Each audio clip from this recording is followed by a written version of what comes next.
하나님의 말씀 마태복음 16장 1절부터 보시겠습니다. 바리새인과 사두개인들이 와서 예수를 시험하여 하늘로부터 오는 표적 보이기를 청하니 예수께서 대답하여 이르시되 너희가 저녁에 하늘이 붉으면 날이 좋겠다 하고 아침에 하늘이 붉고 흐리면 오늘은 날이 굳겠다 하나니 너희가 날씨는 분별할 줄 알면서 시대의 표적은 분별할 수 없느냐. 악하고 음란한 세대가 표적을 구하나 요나의 표적밖에는 보여줄 표적이 없느니라 하시고 그들을 떠나 가시니라. 우리 16장서부터는 지금 왕직에 대한 이야기입니다. 그리스도 왕직에 대한 증거인데 16장이 15장하고 거리로 보거나 시간적으로 보거나 떨어져 있는 내용이 아니에요. 그럼에도 불구하고 왜 주제를 왕직에 대한 증거로 그 내용을 우리가 이렇게 잡았는지에 대한 거는 우리 이제 본문을 통해서 확인이 될 터인데 주보에 마태복음 12장 28절 말씀을 소개해 드렸어요. 38절입니다. 그때의 서기관과 바리새인 중 몇 사람이 말하되 선생님이여 우리에게 표적 보여주시기를 원하나이다. 예수께서 대답하여 이르시되 악하고 음란한 세대가 표적을 구하나 선지자 요나의 표적밖에는 보일 표적이 없느니라. 그래서 우리 선지직을 증거할 때에 안식일에 대한 내용입니다. 그 내용을 확인할 때 오늘 확인했던 그 본문과 똑같은 사건이 소개가 되어져요. 자, 그러면 우리 빨간 글씨로 표현되어 있듯이 하나님께서는 우리 예수님이 이 땅에 오셨을 때 그거를 구약의 모든 율법과 선지에 대한 증거라고 이렇게 이야기했다 했어요. 그렇기 때문에 선지자들이 증거했던 내용 그리고 모세 오경으로부터 시작되어진 역사적 성취의 역사적 사건, 이것이 결국은 예수 그리스도의 제사직을 예표하는 내용입니다. 이 제사직이라고 하는 것은 십자가의 사건에 대한 이야기인데, 그러니까는 요나의 표적이라고 하는 그 이야기는 결국 예수 그리스도의 십자가의 사건이고, 예수 그리스도의 십자가의 사건을 마태복음에 어떤 구별이 없이 중복돼 가지고 그 이야기를 했지는 않았을 거예요. 그래서 우리가 15장까지는 선지직에 대한 이야기로, 그다음에 16장서부터는 왕직에 대한 증거 내용으로 우리가 이 목차를 구분했다 한 겁니다.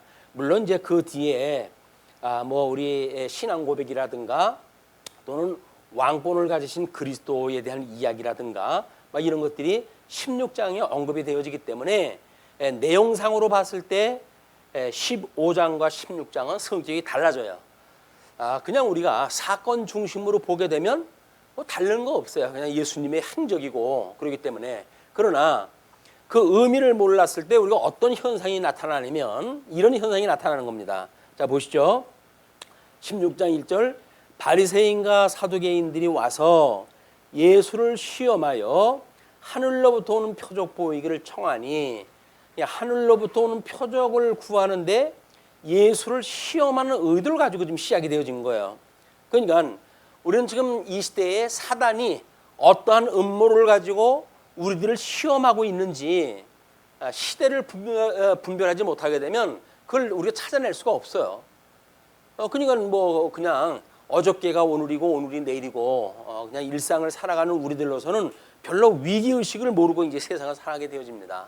그러나 우리 예수님이 지적을 하셨듯이 예수께서 대답하여 이르시되 너희가 저녁에 하늘이 붉으면 날이 좋겠다 하고 아침에 하늘이 붉고 흐리면 오늘은 날이 굳겠다 하나니 너희가 날씨는 분별할 줄 알면서, 일반 계시적인 걸로 해서 우리는 세상에 많은 정보를 가지고 살아가지요.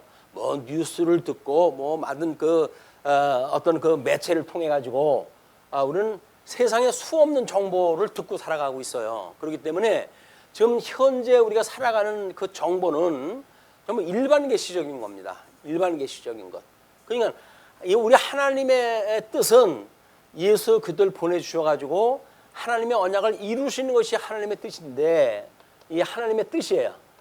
그럼 하나님의 뜻 가운데 우리가 믿음으로 살아가는 이 성도들 아닙니까?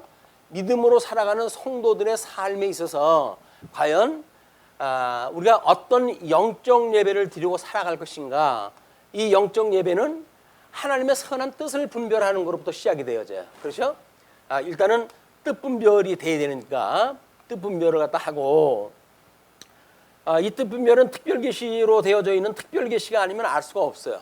하나님에 대한 그런 그 지식은 하나님께서 특별히 계시하셨던 특별 계신 성경이 아니면 우리는 하나님이 어떠한 분인지를 알 수가 없고 또 하나님의 선하신 뜻을 분별할 수가 없는 거예요. 이 시대에 우리 믿음의 성도들한테 주시는 과연 그 뜻이 무엇일까? 뭐 통체적으로 묶어가지고 우리가 뭐 항상 기뻐하라, 예, 항상 기뻐하라. 그다음에 예, 범사에 감사하라, 예, 범사에 감사하라. 그리고 쉬지 말고 기도하라. 예, 쉬지 말고 기도하라. 이것을 뭐라고 그러면 예수 그리스도 안에서 우리를 향하신 이 성도예요. 우리를 향하신 선하신 하나님의 뜻이니라 이렇게 설명하다 하니까 평상적으로 우리의 모든 신앙적인 상태는 항상 기뻐하고 범사에 감사하고 쉬지 말고 기도하면 돼요. 그런데 일반 계시 속에서 우리가 살아가는 성도들이 하나님의 선한 뜻이 무엇인지 분별하지 못하게 되면 보편적인 하나님의 뜻, 우리는 예수님으로 말미암아 구원을 받았어 라고 하는 걸로 우리는 이렇게 항상 기뻐할 수가 있어요. 그런데 우리가 이런 일반 은총, 우리 일반 계시 속에 살아갈 때 과연 항상 기뻐하라고 하셨던 말씀을 그대로 이룰 수 있도록 우리 사단이 내어버려 두는가 라고 보면 결코 그러질 못해요. 우리는 끊임없이 시험에 들고 그런데 시험에 들 때마다 우리는 기쁨이 아니라 슬픔과 애곡의 이 세월을 보내기가 쉬워요. 범사에 감사하라고 하는 감사는커녕 불만 불평을 일삼으면서 살아가는 성도들의 삶이에요. 이것이 하나님의 기뻐하시고 온전하시고 선하신 뜻인데도 불구하고 왜 성도들은 이렇게 살지를 못하고 늘 불만 불평하고 살아갈 수밖에 없을까? 예수님을 믿는다는 건 과연 뭘까? 성도가 믿음으로 산다고 한다면 우리는 하나님의 이런 선하신 뜻을 분별해가지고 우리의 이 심령 상태가 구원받았다고 하는 그 사건만 가지고도 우리가 늘 기뻐해야 되고 늘 감사해야 되고 그 소망 가운데 늘 기도를 갖다 해야 되는데 그러질 못한단 말이에요. 그러면 이것은 무슨 일일까? 성도들은 이런 구체적인 삶을 과연 어떻게 살아가야 될까라고 하는 그 이야기는 특별히 계신 성경을 통해서 하나님의 뜻, 이런 구체적인 거예요. 구체적인 것. 이건 구체적인 거야 아니고 일반적인 거야. 그냥 통상적으로 이런 것이 뭐 우리 액자에다가 이거 뭐 목각을 하든지 술을 놔가지고 뭐 액자에다 넣든지 이래가지고 시장에서 파는 게 있어요. 그걸 벽에다 걸어놓는다고 이게 우리 삶이 이렇게 되어지는 게 아니잖아요. 성경 구절을 모른다고 해서 안 되는 게 아니잖아요. 그런데 왜 현실 속에서는 이 구체적인 삶이 기뻐할 수가 없을까? 왜 감사할 수가 없을까? 왜 기도를 할 수가 없을까? 라고 하는 과연 문제의식을 우리가 갖게 되어지는가라는 이야기예요. 자, 지금 바리새인들이 지금 그 예수님을 찾아온 곳이 지금 바리새인과 사두개인들이 왔는데 찾아가지고 하는 이야기가 하늘로부터 오는 표적을 보여달라고 그러는 거예요. 이 표적을, 하늘로부터 오는 표적을. 우리 예수 그리스도는 중보자 되신 분이라 그랬어요. 중보자 되신 분이기 때문에 신성과 인성을 두 개를 다 가지고 계신 분이라고 이렇게 이야기를 하지 않았어요?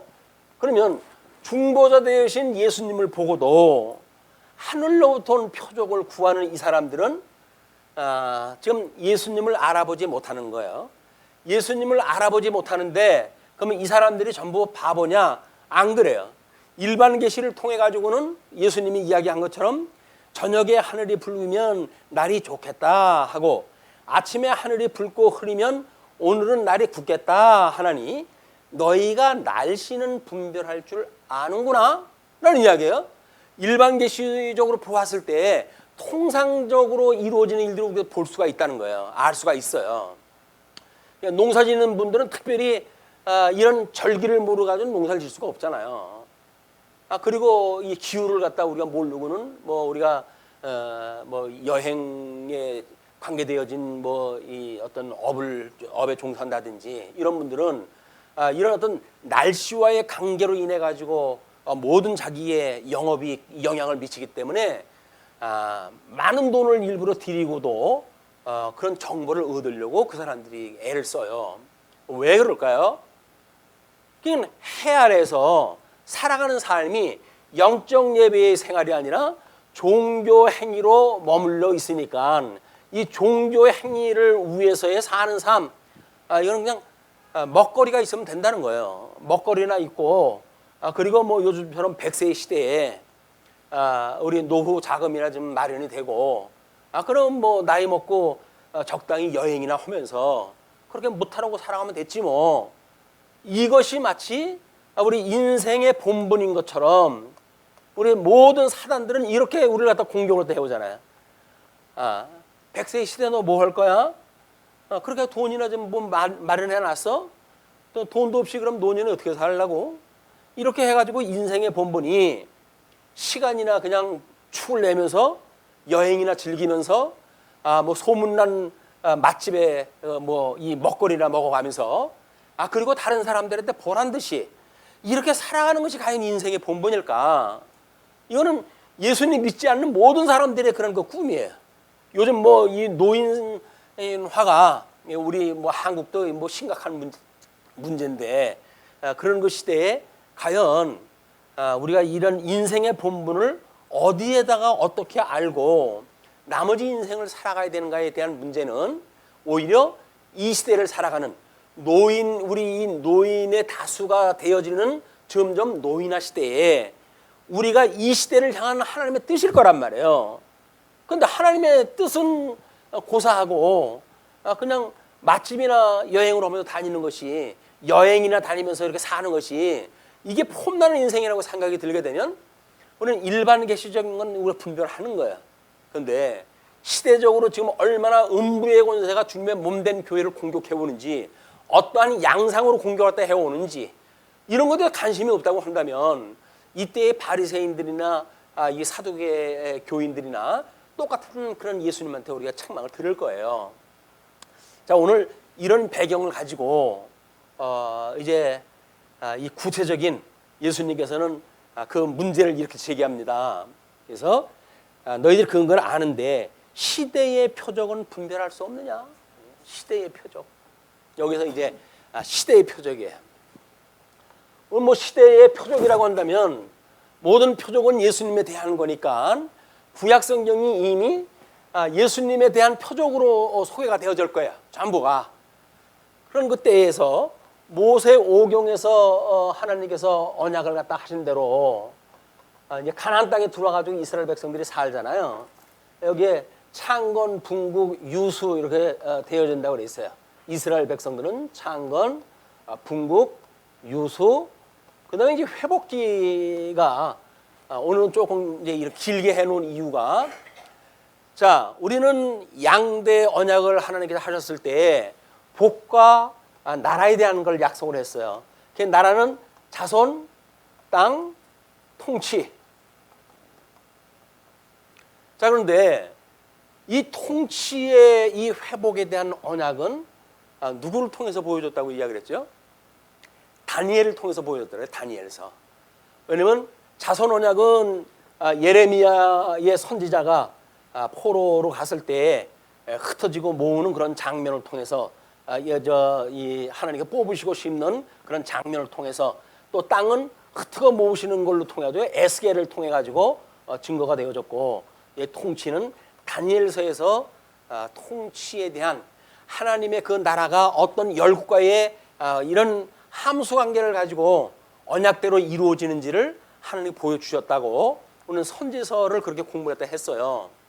자, 그러면 이 다니엘서에서 이 회복은 물론 이걸 우리 역사적으로 했을 땐 예수 그리스도의 강탄, 예수 그리스도의 고난, 예수 그리스도의 죽으심, 예수 그리스도의 부활, 이것이 우리 예수님의 신령한 신학적인 예표라고 이렇게 이야기를 했어요. 신학적인 주제는 이거지만 역사적인 내용은 이런 식으로 해가지고 소개가 되어진 거예요.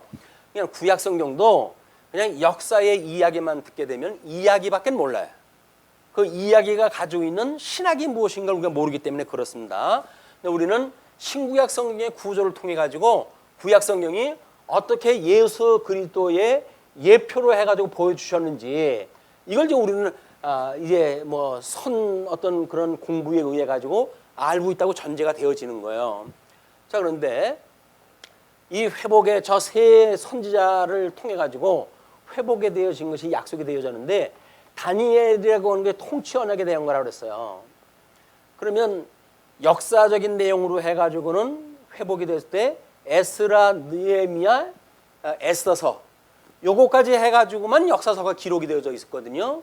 요거 회복이 되었는데 회복이 다 이루어진 걸로 안 되어져 있어요. 왜냐하면 이 선지자들의 예언의 내용을 보게 되면 그 이후의 역사이기 때문에 그래요. 그러나 다니엘서에서 그걸 봉하라고 이제 명령을 받았고 그렇기 때문에 다니엘서의 내용을 제대로 알지 못하고 구약 성경에 대한 것이 봉합이 되어진 거예요. 감춰져 있는 비밀입니다. 예수 그리스도의 비밀이 감춰져 있기 때문에 이렇게 특별 계시로 보여줬는데도 불구하고 이스라엘 백성들은 이걸 깨닫지 못하고 살아갈 수밖에 없었던 거예요. 그때 이제 예수님이 오신 거거든요. 우리 다니엘서에서 예언을 보게 되면 이제 우리 마카비 왕조에 의해 가지고 성전이 수전되어지는 것, 이 수전이라는 이야기는 죽었던 성전, 허물었던 성전이 다시 깨끗하게 되어지는 것, 이걸 보여주는 것이 수전 사건이라고 그렇게 이야기를 했어요. 예수 그리스도가 부활이라고 하는 것은 구약 성경을 통해 가지고 무너졌던 성전이 어떻게 회복되어지는가는 결국 예수의 죽으심과 부활의 사건이란 말이에요. 십자가의 도를 여기서 보여주는 예표적인 사건이란 말이에요. 이걸 통해서 보여줬는데 이제 마카비 왕조가 끝나고 하스몬 왕조가 들어왔잖아요. 하스몬 왕조가 로마 제국의 등장으로부터 시작이 됐어요. 이 로마 제국의 등장이라고 하는 그 이야기는 이제 그 주권을 가지고 있던 이 하스몬 그 왕국이 로마 제국에 이제 빌붙어 가지고 어떤 국가적인 문제를 해결하려고 하다가 끝내는 로마 장군이 성전을 더럽히는 일을, 이 수전되어졌던 성전이 다시 더럽혀지는 일이 더럽혀짐을 입게 되어지는 사건이 있었단 말이에요. 그게 BC 63년이라고 이렇게 이야기를 했어요. 자, 그러면 BC 63년에 성전이 다시 더러워졌다는 이야기는 뭡니까? 마카비 왕조로 해가지고 구약 성경에서 보여줬던 예표적으로 보여줬던 이 모형적인 이런 사건을 통해서 봤을 적에는 이제는 수전이 됐으면은 이제 예수님이 오셔가지고 돼야 될 거 아니겠어요? 근데 예수님이 오시질 않고 하스몬 왕국이라고 그러는 걸로 해서 다시 로마 제국이 등장했다 한단 말이에요. 이 제국이 로마 제국이, 이 로마 제국은 다니엘서에서는 언급이 되지 않았던 제국이에요. 물론 다른 사람들은 다니엘서의 마지막 제국을 로마 제국이라고 이제 이렇게 해석을 하는데, 그렇게 되면 뜬 돌이 신상에 발을 무너뜨려 가지고 태산처럼 높아지는 일이 되어지기 때문에 예수님 이전에 이 역사가 끝이 나야 돼요. 그렇기 때문에 우리는 이제 저쪽에 그 다니엘서에서 이야기했던 5 짐승에 대한 이야기도 그렇게 보질 않고 이제 그 로마 제국을 빼놓은 그리고 헬라 제국 이후에 4조각이란 그런 그 제국을 통해 가지고 이루어진 걸로 다니엘서를 갖다 해석하기 때문에 로마 제국의 등장이라고 하는 그 이야기는 자, 여기까지 이렇게 반복되어져 왔는 역사, 물론 이 수전은 유수되어질 때 여기서 성전이 회파가 됐죠. 완전히 불타버리고 말았어요. 그리고 회복이 될 때 다시 성전이 회복이 됐어요. 성전을 다시 개축을 갖다 해가지고 에스라, 느헤미야, 에스더에 의해 가지고 제사까지 회복되어진 것이 우리는 성경을 통해 확인했단 말이에요. 자, 이것이 1차 되어졌는데 다니엘서의 예언에 의해 가지고 또 성전이 더러워지고 더러워진 성전이 다시 수전되어지는 사건으로 다시 한번 반복이 됐어요. 자, 그런데 하스몬 왕국이 들어와 가지고 성전이 더럽혀졌고, 그리고 예수님이 출생됐을 때 헤롯이라고 하는 임금 아래서 태어났잖아요. 그럼 이게 헤롯이라고 하는 거짓 임금이에요. 거짓 임금. 그럼 거짓 임금이 거짓 성전을 통해 가지고 지금 이루어지고 있는 하나님의 나라가 온전한 나라가 아닌 거예요. 그럼 주님께서 이제 이 더럽혀진 헤롯이 자기의 성전을 인기를 갖다가 얻기 위해 가지고 2배나 넓은 그런 이 성전을 짓잖아요. 하나님이 원하시는 규격이 아니에요. 그냥 유대인들한테 인기를 얻고 싶어가지고 화려하게 만들어 줘가지고 내가 이렇게 유대인들을 위해서 이제 이 왕노릇을 하고 있다. 이걸 보여주는 가짜 왕이란 말이에요. 가짜 왕.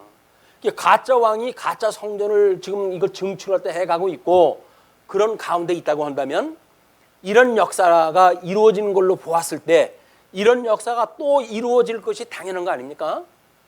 이것이 우리는 우리 마태복음 12장 38절에서 선지직을 이야기했을 때의 표적 사건, 그 다음에 이제 왕직을 소개했을 때 또 말하는 표적 사건, 이것이 예수 그리스도의 죽으심과 부활을 보여주는 예표적인 사건이라고 이렇게 이야기를 했어요.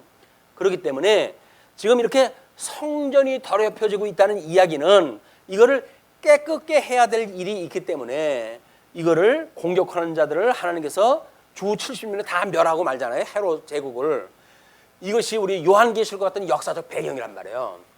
그렇기 때문에 시대적 배경이라고 하는 이야기는 예수님 오셨을 당시에 살고 있는 사람들은 지금 하나님께서 이렇게 특별 계시를 통해 가지고 보여줬던 이런 그 심판의 사건이 지금 이미 예고됐던 거 아닙니까?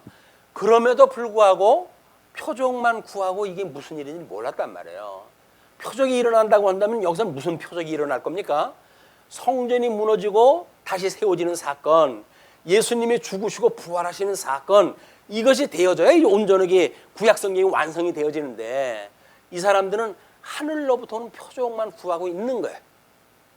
그리고 오직 세상에서 주어진 자기네들한테 그 기득권, 그때의 바리새인이라 또는 사두개파 이 사람이라든지 이런 사람들은 제법 기득권을 누리고 사는 사람들이니까 아쉬운 게 없어요. 그러니까 예수님한테 와가지고 쓸데없는 질문을 다 하는 거야. 지네들의 본분이 뭔지를 모르고 너희들이 인생의 본분이 뭔지를 모르니까 종교 행위에 매달려가지고 이렇게 지금 표적으로 보내주셨던 예수님을 알아보지도 못하고 표적을 구하고 있구나. 예수님께서 그걸 보여주신 장면에 이게 그러니까 시대를 분별하지 못한다는 거는 이런 것이 약속이 되어 있잖아요. 그럼 예수님이 오셔가지고 지금 우리한테 약속한 거는 뭐가 약속이 되어져 있나요? 우리 성령이 오시게 되면 우리가 증인이 되어야 된다고 그랬어요. 사도행전이에요. 사도행전. 그리고 서신서에서는 뭐라고 이제 이야기가 되어져 있나요? 이것이 예수 그리스도가 오시게 되면 우리 복음서에서 이야기했던 대로 우리 사역을 통해 가지고 또는 신분을 통해 가지고 또는 직임을 통해 가지고 또는 품위를 통해 가지고 주님의 몸된 교회를 온전케 하신다고 하는 그 이야기가 주님의 약속이에요. 그렇죠? 그런데 우리가 이 온전케 되어져서 이렇게 살면 하나님의 뜻을 받고 살아가는 건데 그러지를 못하고 지금 이렇게 먹거리나 우리가 타령하면서 살아가고 있다고 한다면 예수님 오셨을 때의 사두개인이나 이 바리새인들이나 다른 바가 없다. 우리 증인이 되어진다고 한다면 시대의 분별했다 했을 때 이걸 온전케 해가신다고 했으면 오늘날 이제 우리가 이렇게 2000년 예수님이 오시고 2000년이나 지났잖아요. 그런데 과연 시대는 어떻게 변해가고 있습니까? 예수님이 오셨을 때의 그 놀라운 이 말씀은 우리 로만 캐톨릭으로 인해 가지고 완전히 이상한 그런 그 신학으로 바뀌어 버렸고, 그리고 16세기 종교 개혁에 의해서 종교 개혁이 이루어졌지만 지금 한 5, 600년 지나가는 사이에 우리들은 어떤 시대에 살고 있느냐? 종교 개혁자들의 그런 하나님 말씀 중심의 교회, 또는 우리 하나님의 절대 주권의 그런 그 찬양의 시대, 하나님 영광 위주로의 그런 거 우리 신앙생활, 이런 걸 다 없어져 버렸어요. 그리고 인간의 영광을 위한 자유주의의 우리의 출현, 그리고 인간이 자기의 멋대로 살 수 있다고 하는 이런 그 시대착오적인 자기의 그런 그 오만불손한 이런 그 하나님 앞에 불순종의 자세, 이런 것이 우리 음부의 권세로 해가지고 주님의 몸된 교회를 좀 공격을 갖다 해오고 있단 말이에요. 우리가 이런 가운데 있는 거예요. 음부의 권세가 끊임없이 공격을 갖다 해오고 있어요. 물론 우리 이제 뭐 신앙 고백에서 나오지만 우리 예수를 주는 그리스도시고 살아계시는 하나님의 아들이라고 신앙 고백하는 자들에게는 결코 무너뜨릴 수 없는 일이에요. 그러나 그러기 전까지의 이런 그 사역들은 끊임없이 우리가 확인하고 구체적으로 우리가 확인을 갖다 해야 될 일들이다.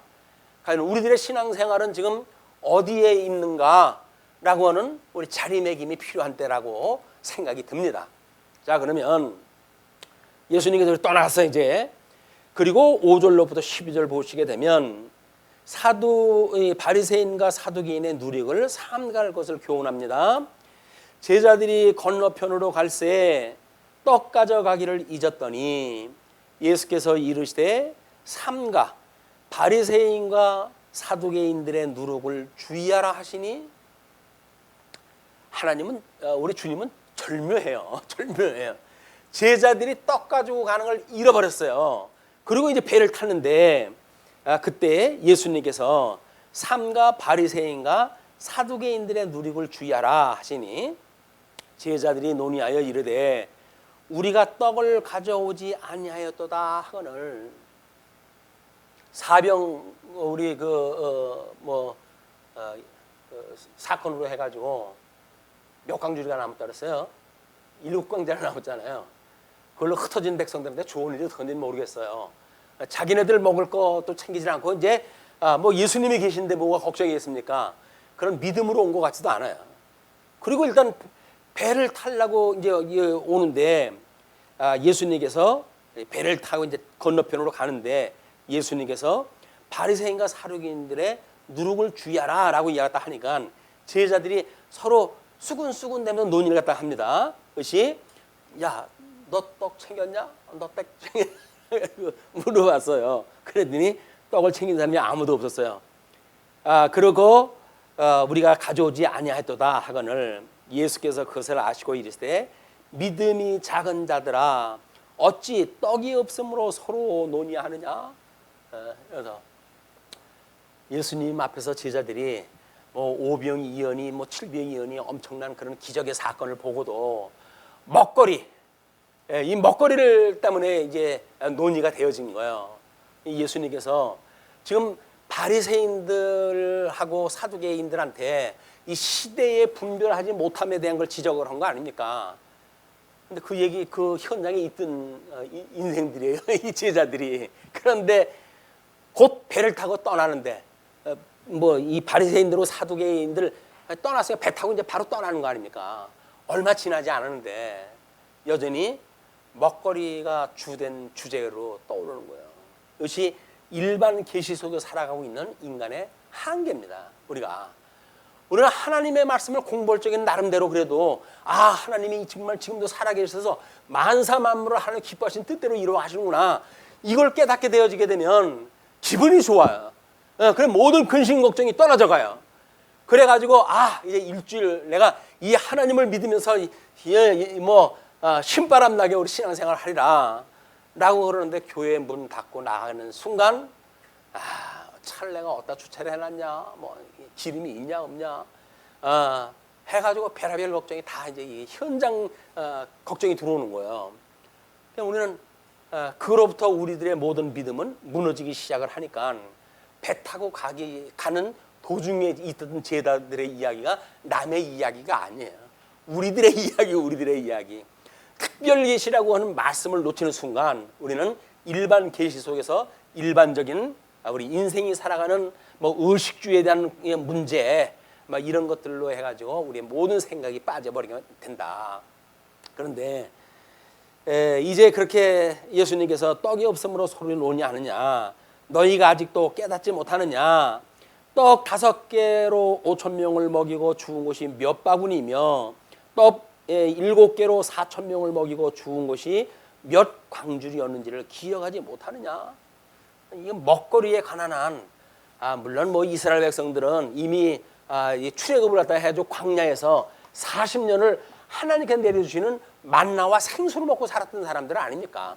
자기 이 조상들이 그렇게 살았던 사람들이에요. 그런데도 불구하고 요단강 건너지마자 이 사람들이 다 잊어버리고 사는 거 아닙니까? 마찬가지로 우리는 예수님이 오셔가지고 당신의 몸과 살로 해가지고 우리 새 생명을 줬는데도 불구하고 우리는 새 생명이 아니라 옛 생명 속에 도로 빠져가지고 그리고 생수를 잊어버리고 이 땅에 물을 찾고 이 땅에 먹거리를 갖다 찾고 살아가는 것이 이렇게 믿음이 연약한 우리의 삶의 한계다. 이걸 어찌할 거라고 하는 고민이 있어야 이게 쉬지 말고 기도하는 이야기는 뭡니까? 이 엄청난 소망의 이런 그 일들이 하나님께 주신 일이기 때문에 우리가 여기서 끊임없이 이 뜻을 갖다 분별하고 기도를 갖다 해야 될 터인데 기도하는 삶이 없었어요. 문제가 조금 심각하다 하면 지금 기도가 되죠? 우리 예린이가 이번 주, 예진이가 이번 주일날 시험이라 이제 2차 시험. 예. 기도하고 있지? 그랬더니 네, 그래, 기도하고 있대. 내 거가 적자고 내일인데 누가 그러다 해주겠어요? 내가 해야지. 하나님 앞에 기도하고 준비라도 한대요. 예. 우리가 이런 하나님 앞에서 신앙생활을 이런 우리 시간 세계 속에서 항상 또는 공간 속에서 범사 쉬지 말고 기도가 이게 조건 때문에 이렇게 되어지는 건 전혀 아닙니다. 환경이 좋아서 이렇게 되어진 게 전혀 아니에요. 뭐 때문에 이렇게 되어진다고요? 예수 그리스도로 말미암아 예수 그리스도 안에 있다고 하는 믿음이 우리로 하여금 이렇게 되어진다는 거예요. 죽었던 나를 살려주셨다는데 뭐가 아직도 부족해가지고 불만이에요. 예수님이 우리를 새로운 피조물로 됐다고 그러는데 뭐가 부족해가지고 날마다 껄껄껄 합니까? 하나님 다 주셨다고 그러는데 근데 이게 믿어지지 않는다는 거예요. 예수님이 나와 한 몸이 되어졌다. 주님의 몸 된 교회를 우리가 주님께서 온전케 해간다 라고 하는 게 믿어지지 않으니까 우리의 일반 계시를 통해 가지고 눈에 보이는 것마다 근심 걱정이 우리가 해방될 수가 없는 거예요. 자, 우리는 제자들의 이런 그 비극적인 사건이 제자들의 문제만이 아니라 우리들의 문제이기도 한다고 그러는데 예수님께서 이렇게 이야기합니다. 어찌 내 말한 것이 떡의 관함이 아닌 줄을 깨닫지 못하느냐. 오직 바리새인과 사두개인들의 누룩을 주의하라 하시니 그 이야기는 뭐예요? 이런 미혹, 세상이 주는 이 미혹 이걸 경계하라는 거거든요. 이걸 경계해라. 그리고 오직 무엇만을 생각하다 해라. 하나님의 뜻이 무엇인가, 이 하나님의 뜻이 무엇인가를 분별하는 일이 너희들한테 중요하다. 이걸 놓치는 순간 너희는 미혹당하고 말아 그 이야기예요. 그러면서 이제 그렇게 이야기를 하시니까 그제서야 천만다행이에요. 우리와 달리 그제서야 제자들이 떡의 누룩이 아니요 바리새인과 사두개인들의 교훈을 삼가라고 말씀하신 줄을 깨달으니라. 이 시간 우리가 깨달음이 없이 그랬대? 그랬구나 라는 그냥 관념적인 걸로 끝나버린다고 한다면 우리는 이 제자들하고는 또 다른 거예요. 제자들은 깨달았다는 이야기는 뭐예요? 이것이 우리가 구체적인 것이 문제가 아니라 예수 그리스도 안에 있다고는 믿음의 이 부족, 이걸로 인해 가지고 우리가 전전긍긍하는 거로구나. 이 세상의 모든 근심 걱정은 예수님으로 말미암아 새로운 피조물이 되어졌다고 하는 확신, 이것이 없기 때문에 만들어지는 일들이에요. 세상 조건 때문에 되어지는 거 아니라니까요. 근데 우리는 모든 것이 환경 때문에 우리가 기뻐할 수가 없고, 환경 때문에 감사할 수가 없고, 환경 때문에 기도할 수가 없다고 생각하는데 그렇게 않다. 예수 그리스도 안에 있다고는 우리들의 정체성, 이 믿음에 대한 확신, 이것이 어떠한지에 대한 바로미터가 이거예요. 그러니까 이런 시험에 온다는 그 이야기는 뭐예요? 우리가 내가 이걸 놓치고 있구나. 그렇게 했을 때 우리는 하나님의 말씀으로 우리가 돌아갈 생각을 해야 되는 거야. 시대적으로 해서 종교개혁자들은 이렇게 잘못되어져 있는 신앙생활의 총체적인 그런 그 난을 보았을 때 성경으로 돌아가자고 이야기했어요. 그 이야기는 시대적으로 봤을 때는 성경으로 돌아가는 일이지만 우리 개인 일상으로 봤을 때는 이렇게 미혹을 당했을 때 성경으로 돌아가야 된단 말이야. 시험에 들게 하지 마시옵고 우리를 이 악에서 구하여 주시옵소서 라고 해가지고 주님이 어떠한 분인가를 우리 다시 한번 생각을 하고, 사망을 이기고 부활하셨던 주님인데 그 주님이 우리들한테 새 생명을 주었는데 우리가 그게 믿어지지 않아가지고 이 보잘것없는 사탄한테 또 미혹을 당하고 있구나. 이러한 하나님 앞에 회개 역사가 있어야 되는 거예요. 이게 한번 회개받으면 회개 안 한다고요? 그 쓸데없는 사람들이 만들어내는 이야기예요. 회개라고 하는 건 단회적인 회개가 있고 그리고 반복적인 회개가 있는 거예요. 반복적인 회개라는 건 뭐예요? 끊임없이 우리가 육체의 소유가 빠졌을 때 성령의 소욕으로 다시 돌이키는 것, 그걸 회개라고 그러는 거예요. 그걸 무슨 구별을 한다고 해가지고 하나는 성찰이고 하나는 회개고 이렇게 가지고 회개라고 하는 거를 우리 기독교인들한테 마치 필요 없는 것처럼 만들어내는 일은 잘못되어지는 일이다. 끊임없이 회개이다. 하나님 앞에. 하나님, 우리 기도의 조건이 뭡니까? 하나님 앞에 우리 찬송해요. 하나님 앞에 찬송, 영광을 갖다 찬송할 때 해요. 찬송. 그리고 감사를 갖다 해요. 그리고 곧 뭐예요? 회개가 이요. 회개. 하나님 제 삶을 돌이켜보건대 제가 이렇게 부족하게 살았어요. 그러니 저로 하여금 주어질 것을 간구하는 거예요. 간구. 그래서 이 기도의 요소라고 하는 것은 찬송과 감사와 회개라고 하는 것이 빠질 수가 없는 거예요. 근데 우리는 거두절미하고 나 이거 필요해요 라고 해가지고 무슨 자연 우리 동전 하나 집어넣으면 그냥 먹을 수 있는 음료수나 구하는 것처럼 이렇게 되어진 건 잘못되어진 신앙생활이다. 끊임없이 우리가 하나님 앞에 찬송할 내용은 뭐고 감사할 건 뭐고 회개할 건 뭐고 이런 걸 알아야죠. 사람이 염치가 있지. 그 대한민국을 36년 동안이나 나라를 뺏어가지고 그 못된 짓을 했던 인간들이 자기네들의 죄는 생각지 않고 무슨 국가적인 약속을 지켜야 된다라고 하는 이런 망발을 갖다 하는 시대에 말이 됩니까? 우리가 피해자인데 지네들이 되면 된 거예요? 그게 밀양 사건이에요. 자기네들이 한 거고 뭔 상관이 있어요. 우리 피해자들이 용서를 못 받았다 안 해주겠다는데 이런 문제가 지금 하나님께서 어떠한 분인가를 알아야 하나님 앞에 우리가 그동안 죽었던 우리를 살리셨던 분이기 때문에 찬송하고 감사하는 거 아닙니까? 그렇다고 한다면 이제 우리 이 회개를 갖다 해야 그 다음에 이 강구로 우리의 소망을 이루어갈 수 있는 것이다. 이게 예수 그리스도의 죽으심과 부활의 사건이 이게 십자가의 도는 기도에도 있는 거예요. 그게. 그래서 우리 기도와 강구를 갖다 하라고 이렇게 이야기했다 하는데 이 강구가 이게 기도입니다. 기도. 강구는 회개를 갖다 이야기하는 회개. 우리 이 기도를 갖다 할 적에도 이 구성이 맞아야 우리는 하나님 앞에 회개를 갖다 하고 이걸로 제가 잘못했어요. 저를 용서해 주세요.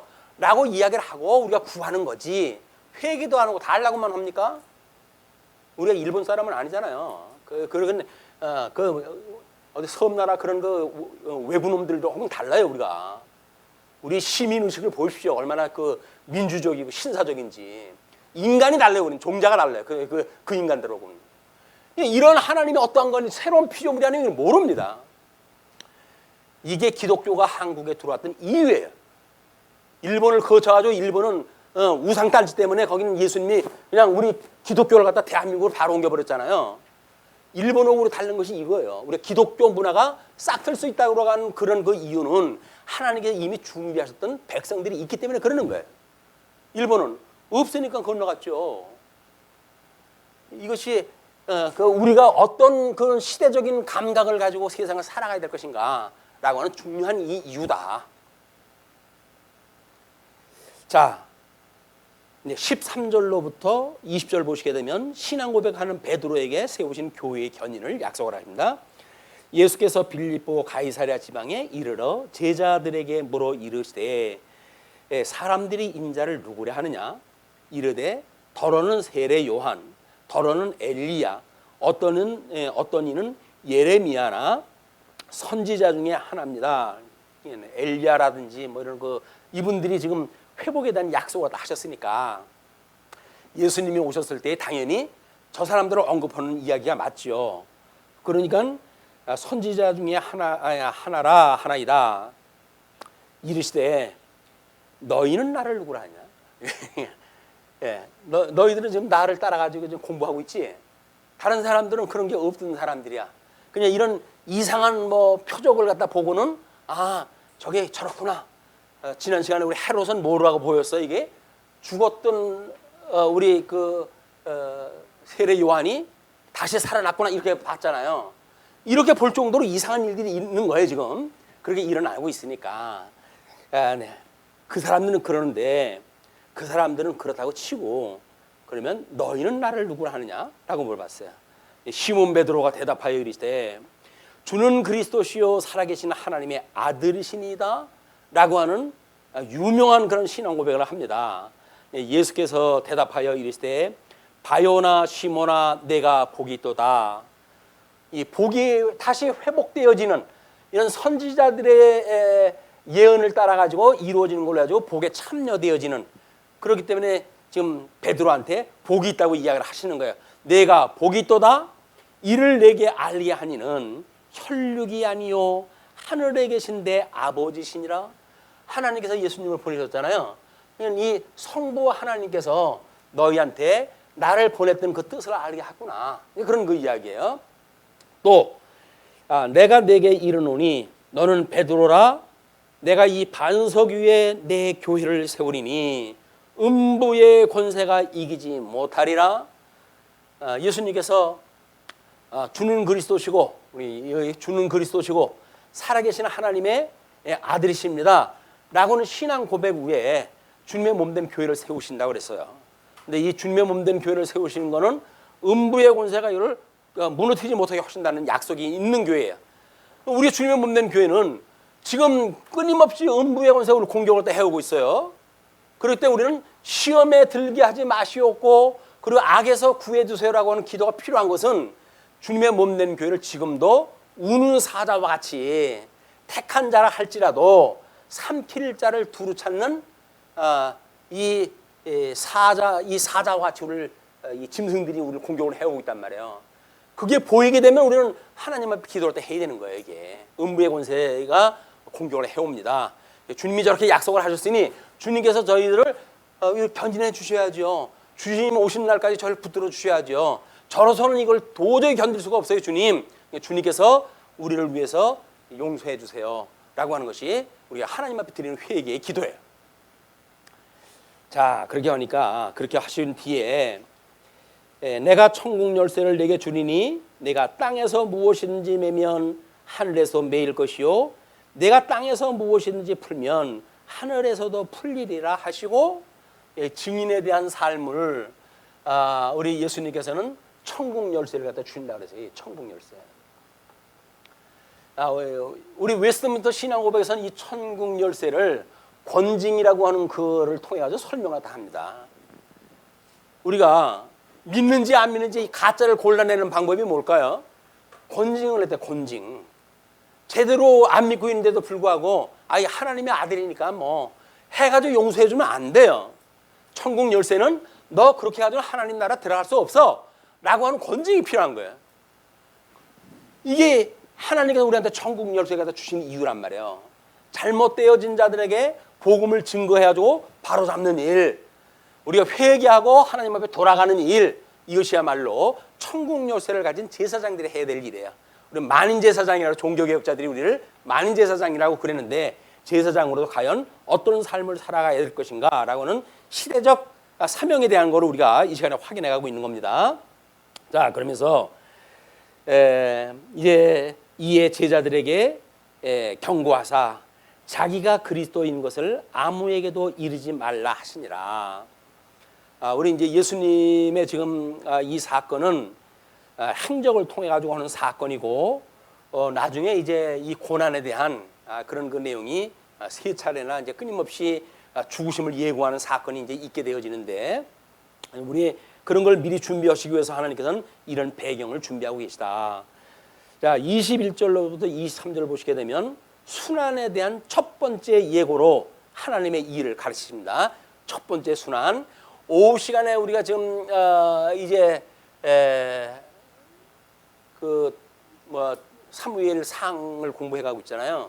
그래서 다윗이 세 차례의 그런 그 위기를 갖다 겪기도 하지요. 민수기에서는 우리 백성들이 세 차례나 시험을 당하기도 해요. 그러니까 이 세 차례라고 하는 그 이야기는 하나님께서 주시는 시험이에요. 하나님께 주시는 시험.